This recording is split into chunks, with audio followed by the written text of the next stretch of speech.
खेल के मैदान से खबर। दूसरा वनडे ऑस्ट्रेलिया के 163 रन के ताक़ुब में पाकिस्तान की बल्लेबाजी। ऑस्ट्रेलियावी टीम 35 ओवर्स में 163 रन पर ढेर हुई। हारिस रऊफ की तबाहकुन बॉलिंग, 5 खिलाड़ियों को पवेलियन भेजा। शाहीन अफरीदी ने 3 विकेटें हासिल की। नसीम शाह और मोहम्मद हसनैन ने एक एक विकेट हासिल की। साबिक कप्तान वसीम बारी साहब हमारे साथ हैं, उनसे बात कर लेते हैं। जी वसीम बारी साहब, बहुत शुक्रिया एक्सप्रेस न्यूज़ में आपको। क्या कहते हैं, पाकिस्तान की बेहतरीन जो है कारकर्दगी सामने आ रही है। गो के पहला मैच हम हार गए लेकिन फाइट करके हारे, क्या कहते हैं? पाकिस्तान टीम की कॉन्फिडेंस वापस आ गया। ये जो खेल है ये कॉन्फिडेंस का खेल है। कॉन्फिडेंस होता है तो आप परफॉर्मेंस अच्छी करते हैं। आपने देखा कि पहले मैच तो बड़ा नज़दीक पाकिस्तान जीतने वाला था लेकिन 2 विकेटों से हार गया, तो उसकी कोई बात नहीं। लेकिन Pakistan team as a unity खेल रही थी और कॉन्फिडेंस से खेल रही थी। आज तो बेहतरीन बॉलिंग की उन्होंने, हारिस रऊफ ने और शाहीन अफरीदी ने बहुत अच्छी गेंद की। और मैं समझता हूँ कि अगर पाकिस्तान टीम 2 इजी पार्टनरशिप्स कर लेगी तो ये मैच जीत जाएगी। लेकिन विकेट थोड़ी सी ग्रीनिश विकेट है। पाकिस्तान ने टॉस जीतकर उनको ऑस्ट्रेलिया को खिलाया और बेहतरीन बॉलिंग की। और इस वक्त में रिजवान का भी विकेट कीपिंग उन्होंने बहुत अच्छी की। इस वक्त वो दुनिया के बेहतरीन विकेट कीपर बैट्समैन में से हैं और कप्तानी भी अच्छी कर रहे हैं, लीडिंग फ्रॉम द फ्रंट। मैं समझता हूँ कि ये पाकिस्तान टीम के लिए कॉन्फिडेंस बिल्डिंग टूर होगा ऑस्ट्रेलिया का। ठीक है वसीम बारी साहब, कहते हैं कैचेस विन मैचेस। आपने भी मोहम्मद रिजवान का जिक्र किया है कि उन्होंने आज बड़ी बेस्ट विकेट कीपिंग की है। आज के मैच के जीतने के चांसेस कितने ज्यादा हैं? जी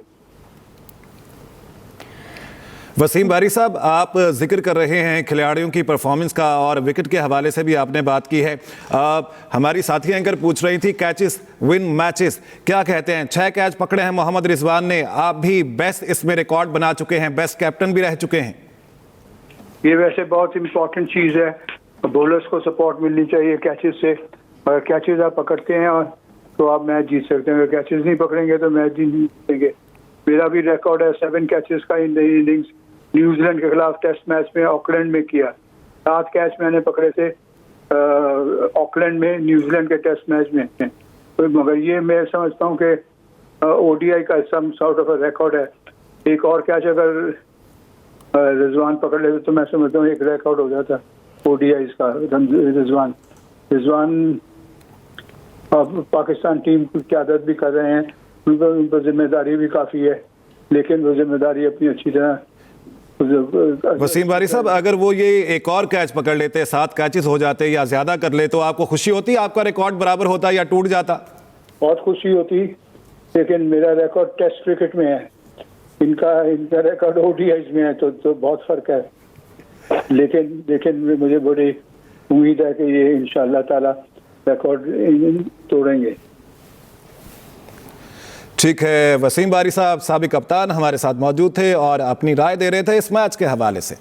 पंजाब के मैदानी इलाकों में स्मोक का रुख शिद्दत इख्तियार कर गया। मुल्तान में सुबह सवेरे एयर क्वालिटी इंडेक्स 2100 रिकॉर्ड हुआ और लाहौर फ़ज़ाई आलूदगी में दुनिया में आज भी सर फहरिस्त है। एयर क्वालिटी इंडेक्स 738 रिकॉर्ड किया गया। शहरियों को सांस लेने में दुश्वारी का सामना, आंखों में जलन की शिकायत है। महकमा मौसमियात की पंजाब में पूरा हफ्ता स्मोक की शिद्दत बरकरार रहने की पेश गोई। पंजाब के मैदानी इलाकों में स्मोक का रुख शिद्दत इख्तियार कर गया। मुल्तान में सुबह सवेरे एयर क्वालिटी इंडेक्स 2100 फिर 1300 पर आ गया। और पंजाब के मैदानी इलाकों में स्मोक का रोग शिद्दत इख्तियार कर गया। लाहौर फ़ज़ाई आलूदगी में दुनिया में आज भी सर फहरिस्त है। महकमा मौसमियात ने पंजाब में पूरा हफ्ता स्मोक की शिद्दत बरकरार रहने की पेशगोई की है। इसी बारे में मज़ीद जान लेते हैं। अफजाल तालिब हमारे साथ हैं। अफजाल तालिब, बताएगा स्मोक किस तरह रहेगी आने वाले दिनों में? इसमें कोई कमी की तवक्को है? आज बिल्कुल दुनिया के आलूदा 3 शहरों में लाहौर दूसरे नंबर पर बड़ा जमान है, जिसकी वजह से पूरी फ़ज़ा जो है वो आलूदा होकर रह गई है। गुज़श्ता रोज़ से अब तक जो है तमाम तर कोशिशों के बावजूद सूरज की किरणें जो हैं वो ज़मीन पर नहीं पहुंच पा रही, क्योंकि गिरदो गुबार की चादर ने पूरे तरीके से जो है वो आसमान को अपने लपेट में ले रखा है। हवा न चलने की और बारिश न वजह की वजह से ये सूरत ज़्यादा गंभीर होती जा रही है। आज एयर क्वालिटी इंडेक्स जो है इस वक्त जो है वो 675 रिकॉर्ड किया गया है, जो इंसानी सेहत के लिए इंतहाई मुज़र है। माहिरीन का कहना है कि इस तमाम तर सूरत से बचने का वाहिद हल जो है वो एहतियाती तदाबीर हैं। लोग घरों में रहे और घरों में खिड़कियां दरवाजे ही बंद रहें। बाहर निकलना अगर मकसूद है तो ग्लासेस और मास्क का इस्तेमाल करें, इसके अलावा इनसे बचा नहीं जा सकता। दूसरी तरफ हुकूमत पंजाब ने पंजाब के 4 जो है बड़े डिवीज़न में, जिनमें लाहौर है, फैसलाबाद, गुजरांवाला, मुल्तान में तमाम निजी और सरकारी स्कूल और कॉलेजेस को बंद कर दिया, जो 17 जो है अक्टूबर तक बंद रहेंगे। इसी तरीके से हैवी ट्रैफिक जुम्मा हफ्ता इतवार के रोज़ शहर में दाखिले पर पाबंदी लगा दी गई है, जबकि आम दिनों में भी जो है वो मुकर्रर वक्त से पहले गाड़ियाँ एंटर नहीं हो सकेंगी। दूसरी तरफ जो है हुकूमत पंजाब ने के अहकाम की रोशनी में जो लॉकडाउन एरिया में, इनमें खासतौर पर बारबेक्यूज़ हैं, उनके लिए भी SOP जारी किए हैं कि वो कोयले और लकड़ी का इस्तेमाल कम से कम करें ताकि आलूदगी ज़्यादा ना फैल सके। इस तमाम तर सूरत हाल के बाद महकमा मौसमियात की तरफ से उन्होंने भी एक अलर्ट जारी किया कि आइंदा 1-2 रोज़ तक बारिश के कोई इम्कान नहीं, मौसम खुश रहेगा और इसमें बतदरीज स्मॉग में इजाफे का बायस बनेगी। जी ठीक है, बहुत शुक्रिया अफजाल तालिब अपडेट करने के लिए। हम खबर आप तक पहुंचाएं लाहौर हाई कोर्ट का पंजाब भर में मार्केटें रात 8 बजे बंद करने का हुक्म। लाहौर हाई कोर्ट में स्मॉग और माहौलियाती आलूदगी के तदारुक के लिए केस की समाअत। हैवी ट्रैफिक को लाहौर में दाखिले से रोकने के लिए इकदाम करने का हुक्म। अदालत का कहना है वर्क फ्रॉम होम की पॉलिसी शुरू की जाए। सूबे में मार्केटें इतवार को भी बंद रखी जाएं। धुआं छोड़ने वाली गाड़ियों के मोटरवे और रिंग रोड दाखिले पर पाबंदी आयद की जाए। लाहौर हाई कोर्ट का पंजाब भर में मार्केटें रात 8 बजे बंद करने का हुक्म। और अब खबर कारोबार की दुनिया से। पाकिस्तान स्टॉक मार्केट तारीख की नई बुलंद तरीन सतह पर कारोबार के दौरान 619 पॉइंट्स की तेजी, इंडेक्स 93,141 पॉइंट पर पहुंच गया। इस पर बात करेंगे एहतशाम मुफ्ती से। जी एहतशाम, बताइएगा। जी बिल्कुल, अक्टूबर में ओवरसीज पाकिस्तानियों की 3 अरब 10 करोड़ डॉलर की तरसीलात की आमद से तरसीलात ज़र में 24% के इजाफे। MSCI की जानिब से 8 पाकिस्तानी कंपनियों को frontier market small cap index में शामिल किए जाने और मईशत में मुस्बत इशारियों के नतीजे में आने वाले महीनों में पाकिस्तान की क्रेडिट रेटिंग अपग्रेड होने की तवक्कुआत के बाद पाकिस्तान स्टॉक एक्सचेंज में आज भी तेजी देखी जा रही है और फिलवक्त 100 इंडेक्स 600 से ज़ायद पॉइंट्स के इजाफे से 43,141 पॉइंट्स की नई बुलंद तरीन सतह पर ट्रेड कर रहा है, जबकि कारोबारी हजम 32 करोड़ से ज़ायद हिस्से के सौदों पर मुश्तमिल है। जी सही एहतशाम, आपका शुक्रिया। कुछ अदालती खबरें शामिल करते हैं। चीफ जस्टिस याहिया अफरीदी की ज़ेर सदारत सुप्रीम जुडिशल काउंसिल का इजलास जारी। जस्टिस मंसूर अली शाह और जस्टिस मुनीब अख्तर इजलास में शामिल। ज़राए के मुताबिक chief justice Islamabad high court Aamir Farooq और chief justice Balochistan high court Hashim Kakar भी इजलास में शरीक हैं। चीफ जस्टिस याहिया अफरीदी की ज़ेर सदारत सुप्रीम जुडिशल काउंसिल का इजलास जारी है। जस्टिस मंसूर अली शाह और जस्टिस मुनीब अख्तर इजलास में शामिल हैं। GHQ हमला केस में मुलजिमों पर फर्द जुर्म आज फिर टल गई। चालान पर वकला ने एतराज़ात आयद कर दिए। कहा चालान में 94 गवाह हैं, किसी ने बानी PTI समेत किसी लीडर का नाम नहीं लिया। वकील बाबर अवान के मुताबिक जिनके बयान पर बानी PTI और कायदीन को मुलव्वस किया वो मुनहरिफ हो चुके। फर्द जुर्म के लिए 25 मुलजिमों में चालान नकुल भी तकसीम नहीं हो सकी। वज़ीर आला KP अली अमीन गंडापुर भी पेश न हुए। हाज़री माफ़ी की दरख्वास्त आ गई। GHQ हमला केस में मुलजिमों पर फर्द जुर्म आज फिर टल गई। तो उधर बानी PTI की बेटों से 24 जुलाई को टेलीफोनिक गुफ्तगू कराई गई। सुप्रिंटेंडेंट जेल अदियाला ने रिपोर्ट इस्लामाबाद हाई कोर्ट में पेश कर दी। बताया हमारे डॉक्टर दिन में 3 बार बानी का चेकअप करते हैं। बानी के वकील फैसल चौधरी ने कहा गुज़िश्ता रोज़ अदियाला रूट ब्लॉक थी। असद कैसर शिबली फराज को जेल के बाहर रोका गया। सुप्रिंटेंडेंट जेल ने कहा हाई प्रोफाइल होने पर हमें सिक्योरिटी के इंतजाम करने होते हैं। फैसल चौधरी को तो रोजाना 8 घंटे मिलते हैं, फिर भी शिकायत कर रहे हैं। अदालत की मंगल को बानी से पार्टी रहनुमाओं की मुलाकात कराने की हिदायत। अडयाला जेल में तोशाखाना 2 और 190 मिलियन पाउंड केस की समाअत बानी पीटीआई की अहलिया बुशरा बीबी अडयाला जेल पहुंच गई। आज मुलजिमों पर फर्द जुर्म आयद होने का इम्कान है। अडयाला जेल में तोशाखाना 2 और 190 मिलियन पाउंड केस की समाअत बानी पीटीआई की अहलिया बुशरा बीबी अडयाला जेल पहुंच गईं। पीटीआई की कोयटा में जलसे की दरखास्त मुस्तरद। हॉकी ग्राउंड के मेन गेट को पुलिस ने सील कर दिया। जलसागाह को जाने वाले रास्तों पर पुलिस की भारी नफरी तैनात। तहरीक इंसाफ बलोचिस्तान ने आज हॉकी ग्राउंड में जलसे का ऐलान कर रखा है। पीटीआई की कोयटा में जलसे की दरखास्त मुस्तरद। हॉकी ग्राउंड के मेन गेट को पुलिस ने सील कर दिया।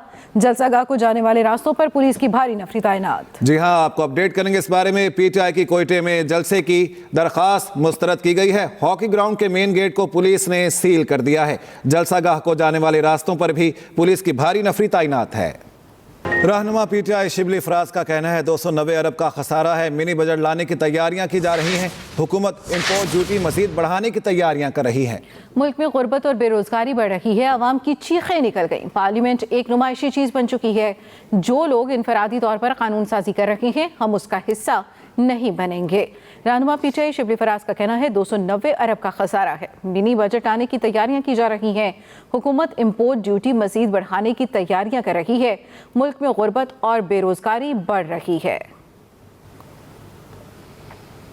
मेरे साथ 40 दिन जो हुआ सारी जिंदगी दुख रहेगा। साबिक वजीर शेख रशीद की एटीसी के बाहर मीडिया से गुफ्तगू। मजीद बोले, बानी पीटीआई की रिहाई तब होगी जब अल्लाह चाहेगा। बानी पीटीआई की रिहाई जब अल्लाह चाहेगा तब होगी, ये कहना था साबिक वजीर शेख रशीद का। उन्होंने कहा, मेरे साथ 40 दिन जो कुछ हुआ सारी जिंदगी दुख रहेगा। महंगाई में कमी और मईशत का आउटलुक बेहतर हुआ है। Governor State Bank Jamil Ahmed की कराची में मीडिया से गुफ्तगू, जिसमें उन्होंने कहा ज़र मुबादला में खातिर खा इजाफा हो रहा है। कहते हैं पाकिस्तान में मौसमियाती तब्दीली के सबसे ज्यादा खतरात हैं। महंगाई में कमी और मईशत का आउटलुक बेहतर हुआ है। हमारे रेमिटेंसेस जो है इस वक्त वो बहुत बेहतर उनकी पोजीशन है। अक्टूबर का रेमिटेंसेस जो है वो 3.1 बिलियन डॉलर है और इसके बाद पहले 4 माह का हमारा जो एवरेज है तकरीबन 3 बिलियन डॉलर का आ रहा है। हमारे एक्सपोर्ट्स भी बहुत ठीक परफॉर्म कर रही है। अभी पहले 4 माह में उनमें 13.5% का इजाफा हुआ है। एक जो इसका सबसे जो बहुत जो फायदा हो रहा है वो आप ये देखें कि हमारे रिजर्व्स जो है वो उसको हमने बहुत ग्रेजुअली उनको उसमें इजाफा किया है। जैसे चीज़ें पहले 4 माह के अंदर बेहतरी से चली हैं तो अब हमारा ये ख्याल है कि हम 12 बिलियन डॉलर का टारगेट इंशाल्लाह इस माह के आखिर तक पूरा कर लें।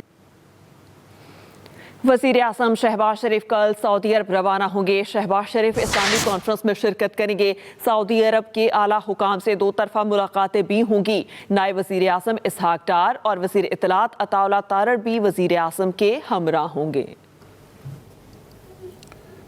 वफाकी वज़ीर दाखिला डिप्लोमेटिक इनक्लेव इस्लामाबाद में कैस्केड खिदमत मरकज़ का इफ्तिताह कर चुके। डिप्लोमेटिक कम्युनिटी और गैर मुल्की शहरियों को 12 से ज़ायद खिदमात एक छत तले मिलेंगी। गुमशुदगी रिपोर्ट, गैर मुल्कियों, रज़ाकारों और घरेलू मुलाजमीन की रजिस्ट्रेशन की भी सहूलत। मोहसिन नकवी का कहना है ड्राइविंग लाइसेंस के इजरा, तजदीद, करेक्टर सर्टिफिकेट, जनरल पुलिस तस्दीक की सहूलत मैसर होगी।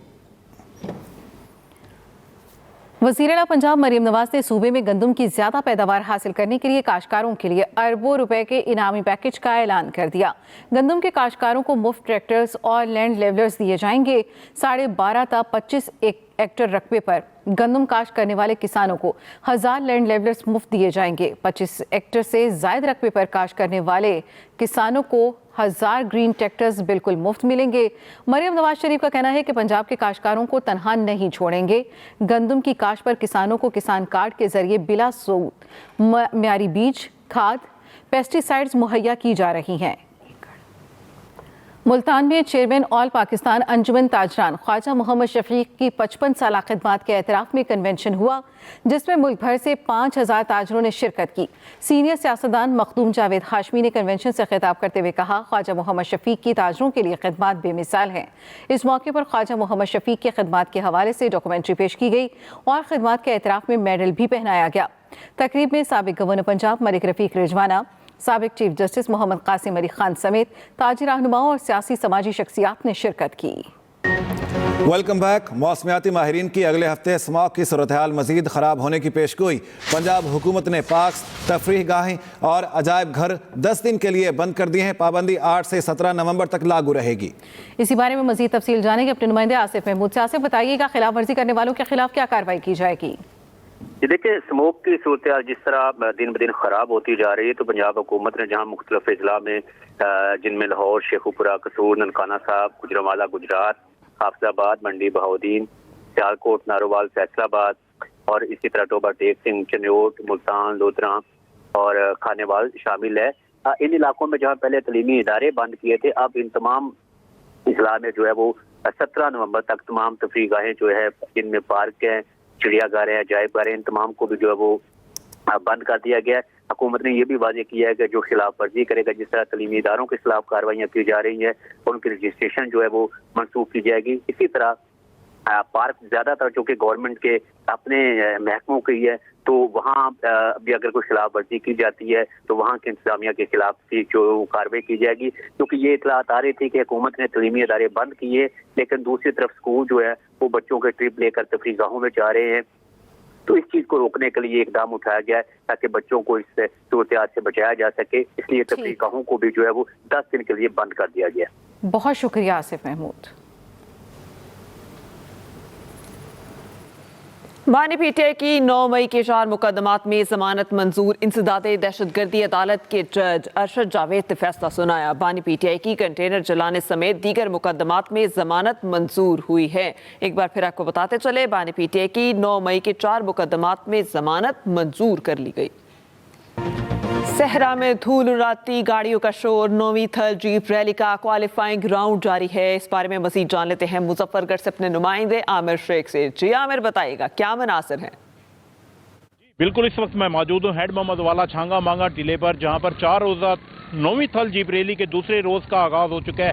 आज क्वालिफाई राउंड के लिए यहाँ पर मुकाबले जारी हैं। 3 किलोमीटर का ट्रैक बनाया गया है जिस पर खिलाड़ी रेसर्स जो हैं अपनी किस्मत आजमाई कर रहे हैं। आज की जो जीप रैली का जो पहला मरहला था, इसमें सबसे पहले नसरुल्लाह जो मजारी हैं खिलाड़ी रेसर, वो ट्रैक पर सबसे पहले रवाना हुए। इनके बाद जो है अनैतुल्लाह और उसके बाद जो है सलमा मरवत जो है तीसरी खिलाड़ी रेसर थी जो कि ट्रैक पर रवाना हुई। मुजफ्फरगढ़ से लिया तक का 190 किलोमीटर का ये ट्रैक बनाया गया है। आज जो इसमें खिलाड़ी रेसर हिस्सा ले रहे हैं, इनकी सिक्योरिटी के लिए भी सख्त इकदाम किए गए हैं। और लिया तक कल जो है ये थल जीप रैली का जो है तीसरा मरहला जारी होगा, जिसमें स्टॉक कैटेगरीज के मुकाबले होंगे और परसों जो है इसमें प्रीपेड कैटेगरीज के मुकाबले होंगे। और जो इसकी इख्तितामी तकरीब है वो फैसल स्टेडियम मुजफ्फरगढ़ में मुनक्किद की जाएगी। इस थल जीप रैली के मेगा इवेंट को देखने के शायकीन की भी बड़ी तादाद जो है मुजफ्फरगढ़ से मुख्तलिफ इलाकों से जो है यहाँ पर छांगा मांगा टीले पर पहुंची है। और शायकीन जो है वो जो खिलाड़ी रेसर्स की भरपूर जो है हौसला अफजाई कर रहे हैं। जी आगे बढ़ेंगे। क्रिकेटर वेस्ट इंडीज ने फास्ट बॉलर राजी जोसेफ पर 2 मैचों की पाबंदी लगा दी। मैच के दौरान कोड ऑफ कंडक्ट की खिलाफवर्जी पर कप्तान के साथ तल कलामी पर सजा दी गई। बारबाडोस में इंग्लैंड के खिलाफ मैच के दौरान फास्ट बॉलर अल राजी इंग्लिश बैटर को आउट करने के बाद विकेट पर मार्च पास करते रहे। कप्तान शाई होप की सरजमिश पर सख्त जवाब दिया और मैदान छोड़कर बाहर चले गए। वेस्ट इंडीज की टीम 10 खिलाड़ियों से खेलती रही। कुछ देर बाद अलजारी मैदान में खुद ही वापस आ गए। बाद में मिस फील्डिंग करने पर कप्तान ने खफगी का इजहार किया तो जोसेफ दोबारा नाराज हो गए। क्रिकेट वेस्ट इंडीज ने जोसेफ के रवैये का सख्त नोटिस लेते हुए सजा सुनाई है। इस न्यूज़ बुलेटिन से अब तक के लिए इतना ही। ताज़ा तरीन खबरों से बाखबर रहने के लिए विजिट कीजिए हमारी वेबसाइट express.pk। इसके अलावा आप हमें फेसबुक और एक्स पर भी फॉलो कर सकते हैं। एक ब्रेक के बाद हाजिर होंगे हेडलाइंस के साथ। आप देखते रहें एक्सप्रेस न्यूज़।